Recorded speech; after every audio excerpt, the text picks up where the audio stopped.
Hello everyone, welcome to స్వేచ్ఛ talks. Periods రాకుండా ఉండడానికి లేదా పీరియడ్స్ని డిలే చేయడానికి మీరు హార్మోన్ పిల్స్ వాడుతున్నారా? అయితే మీరు చాలా ప్రమాదంలో ఉన్నట్లే. జాగ్రత్తగా వినండి. రీసెంట్గా ఒక 18 ఇయర్స్ అమ్మాయి ఇలాగే వాళ్ళ ఇంట్లో ఏదో పూజ ఉందని 3 days కంటిన్యూస్గా తను హార్మోన్ పిల్స్ తీసుకుంది. సో అలా తీసుకోవడం వల్ల ఆ అమ్మాయి చనిపోయింది.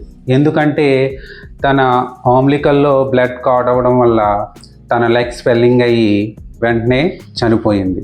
సో ఈ రోజుల్లో అమ్మాయిలు అందరూ కూడా ఏదో ఫ్యామిలీ ఫంక్షన్ ఉందని, లేదా టూర్కి వెళ్ళాలని, లేదా ఇంట్లో పూజ ఉందని అందరూ కూడా హార్మోన్ పిల్స్ వేసుకుని వాళ్ళ పీరియడ్స్ని డిలే చేస్తున్నారు.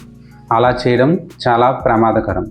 సో తప్పకుండా ఈ వీడియోని మీరు మీ ఫ్యామిలీ మెంబర్స్కి అండ్ ఫ్రెండ్స్కి షేర్ చేయడం వల్ల ఒక్క అమ్మాయినైనా మీరు కాపాడగలుగుతారు. Thank you.